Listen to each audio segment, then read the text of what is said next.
Peuple de Dieu ici rassemblé, bon dimanche.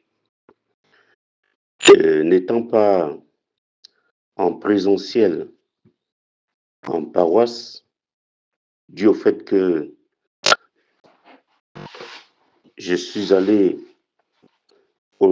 à l'annexe des Bolodium pour l'installation du pasteur proposant, j'ai résolu de faire cette prédication audio pour vous, chers auditeurs d'ici et d'ailleurs. Le texte que nous avons choisi des 3 qui nous sont proposés, ou des 4 qui nous sont proposés, ce dimanche 19 octobre 2025, le texte que nous avons choisi pour notre méditation est celui d'Exode chapitre 17, versets 8 à 13. Nous vous en donnons la lecture. Exode 17, 8 à 13. Mais déjà, prions le Seigneur afin qu'il nous ouvre l'intelligence à l'écoute de sa parole. Éternel notre Dieu et notre Père en Jésus-Christ, tu es notre maître et nous sommes tes disciples.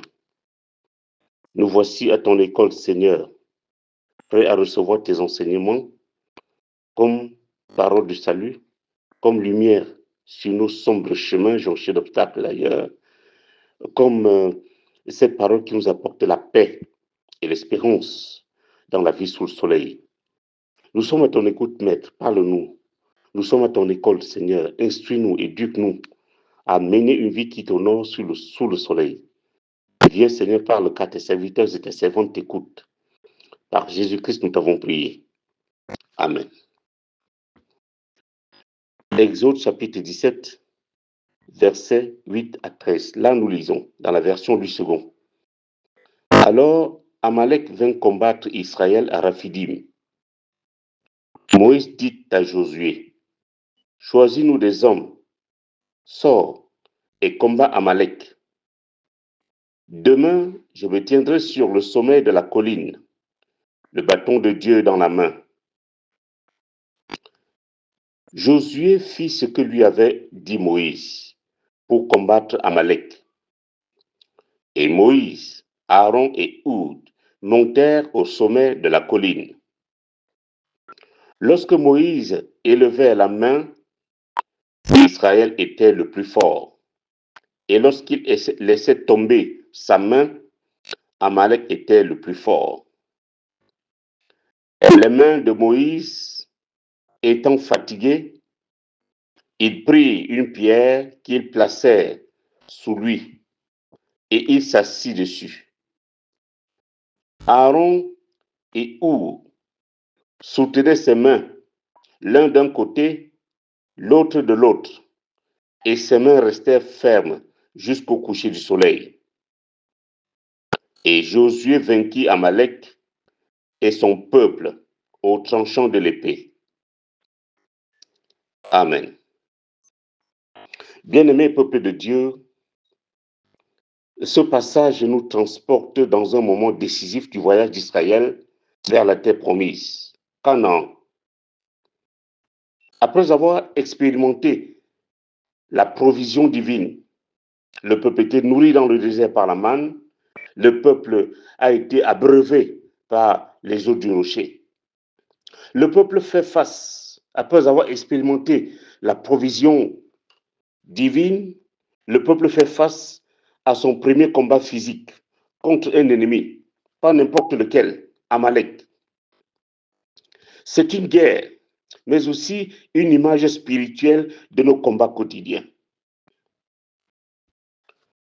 Bien-aimé peuple de Dieu, le combat, il faut le reconnaître, le combat est inévitable dans la marche de la foi. Quand tu vis ta foi, nécessairement, tu rencontreras des combats. Alors, Amalek vint combattre Israël à Raphidim. Amalek représente dans la Bible la chair, l'adversité ou encore les attaques de l'ennemi contre le peuple de Dieu. Même après avoir vu des miracles, le peuple est attaqué. Cela nous enseigne que la vie chrétienne n'est pas exempte d'épreuves. Le lieu du combat, Raphidim, signifie en hébreu lieu de repos. Ce qui souligne que l'ennemi peut surgir même dans nos moments de calme apparent. L'ennemi peut surgir même dans les lieux où on pense que ce sont des reposoirs, comme l'église, comme la famille. L'ennemi peut surgir de n'importe quel côté à des endroits où on ne s'imagine pas, à des moments où on ne pense pas. C'est donc dit que, frères et sœurs, ne soyons pas surpris par les combats spirituels. Être dans la volonté de Dieu ne nous exempte pas des batailles, mais Dieu nous donne les moyens d'y faire face. Dieu nous donne la force. Dieu nous accompagne par son esprit dans ce combat spirituel, même dans ce combat physique que nous livrons pour sa gloire. C'est le moment de reconnaître que la victoire spirituelle vient de Dieu, mais elle implique notre participation. C'est ce que les versets 9 et 10 nous donnent de comprendre. Moïse dit à Josué d'aller combattre pendant que lui montera prier avec le bâton de Dieu. On voit ici une collaboration entre l'action humaine et la puissance divine. Josué, l'homme de terrain, représentant nos efforts, notre obéissance. Moïse, l'homme de prière, de foi, l'homme d'intercession. Le bâton de Dieu, symbole de l'autorité et de la puissance divine. Oui, bien-aimés, dans nos combats, nous devons prier, mais aussi agir. L'un ne remplace pas l'autre. Il ne suffit pas de prier sans agir, ni d'agir sans chercher la force de Dieu. En effet, la persévérance dans la prière est la clé du combat, est la clé dans ce combat que nous menons. Lorsque Moïse élevait la main, Israël était le plus fort. Et lorsqu'il laissait tomber sa main, Amalek était le plus fort.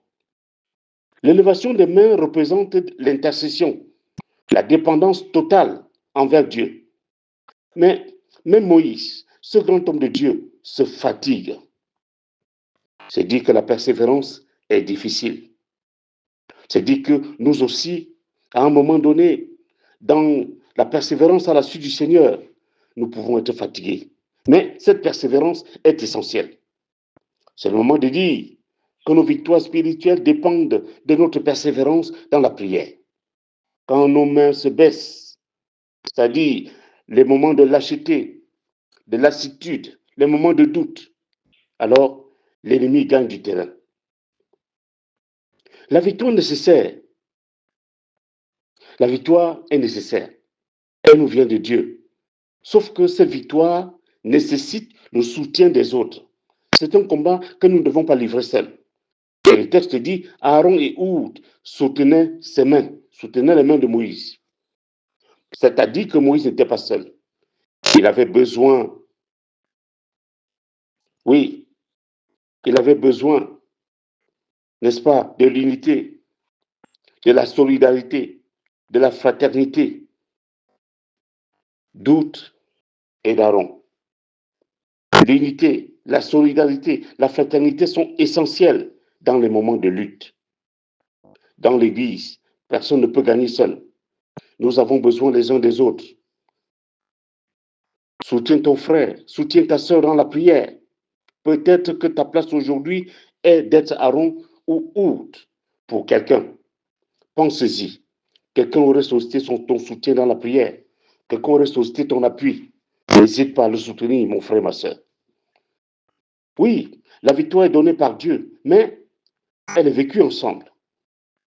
Et le texte dit au verset 13, « Et Josué vainquit Amalek et son peuple au tranchant de l'épée. » C'est le dernier verset de notre texte. La victoire finale est collective. Moïse, Aaron, Oud, Josué, les soldats, tous ont joué un rôle dans cette victoire. Dieu a honoré leur foi, Dieu a honoré leur unité, leur synchronisation, Dieu a honoré leur persévérance. Ne te décourage pas, mon frère, ma soeur, dans ton rôle. Même s'il semble petit, chaque rôle est utile pour que la victoire de Dieu se manifeste dans notre vie, dans notre église, dans notre famille. En somme, Bien-aimés dans le Seigneur, le combat est inévitable. D'ailleurs, le professeur Kamana disait, nous sommes appelés à livrer le combat contre l'ennemi. Notre rôle est de livrer ce combat contre l'ennemi. L'ennemi, il sera toujours là. Nous sommes tenus de faire avec sa présence jusqu'à ce que le Seigneur décide de mettre fin à la vie de l'ennemi. En attendant que cette vie soit arrive à sa fin, décrétée par le Seigneur, nous devons livrer le combat contre l'ennemi. Donc le combat est inévitable. Mais la victoire est assurée si nous marchons selon Dieu, si nous respectons sa parole et si nous la mettons en pratique dans la quotidienneté de nos vies. Priez avec foi. C'est ça ce qui est important. Oui, mon frère, ma soeur, prie avec foi. Agis avec courage. Soutiens avec amour ton frère ou ta soeur qui a sollicité ton soutien, ton appui. Comme Israël, nous triompherons si nous élevons nos mains vers le ciel et si nous nous soutenons les uns les autres. Ce n'est ni par la puissance, ni par la force, mais par l'Esprit de Dieu, dit l'Éternel. Ce n'est que par l'Esprit de Dieu que nous vaincrons ces combats. Alors mon frère, ma soeur, où en es-tu dans ton combat? As-tu baissé les bras? As-tu besoin de soutien? Ou dois-tu être un soutien pour quelqu'un d'autre? Dieu est là et il combat pour toi. Dieu combat avec toi. Dieu combat à travers toi pour sa gloire et pour le rayonnement de son Église sous le soleil.